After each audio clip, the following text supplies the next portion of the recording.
Un train a fait une halte aujourd'hui en gare de Tours. Il s'agit du train de la Nouvelle France industrielle. Il a été accueilli par Serge Babary, maire de Tours, et son adjoint Thibault Coulon, mais aussi par Frédéric Thomas, président du Conseil général d'Indre-et-Loire, et son vice-président Claude-Pierre Chevaux. À l'intérieur du train, de grands groupes industriels français, EDF, Areva, Alstom, Michelin, la SNCF ou encore des entreprises branchées innovation. Objectif, mettre en avant le fabriqué en France et sensibiliser les Français sur ces filières. Mais les visiteurs se sont fait attendre. Romain Delville. Une fois les édiles passés, le train de la Nouvelle France industrielle sonnait creux en gare de Tours. Céline Cernat, à droite, est une nouvelle adjointe à Mont. Elle est venue faire la promotion du Salon des jeunes créateurs. Nous sommes venus à la rencontre des entreprises innovantes pour permettre au Salon 2015, à l'édition du Salon 2015, de vivre une nouvelle orientation, c'est-à-dire un rapprochement entre les jeunes inventeurs âgés de 11 ans à 25 ans avec le monde de l'entreprise.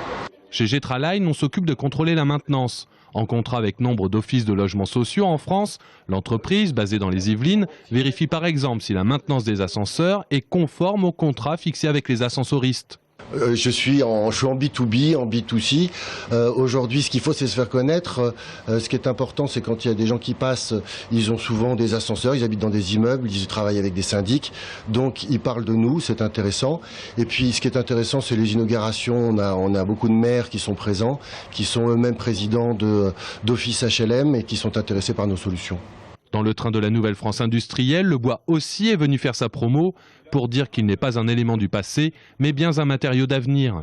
Pour nous, c'est très important d'être présent dans ce train parce que la filière bois, c'est une filière à la fois traditionnelle et très innovante dans laquelle il y a beaucoup d'industries.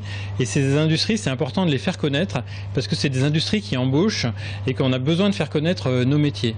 On va utiliser de plus en plus le matériau bois parce que c'est un matériau naturel, c'est un matériau qui stocke le CO2 et c'est un matériau durable. Consolation pour les participants, l'étape d'hier à Tarbes était plus morne encore et les trajets du soir sont, paraît-il, animés et festifs.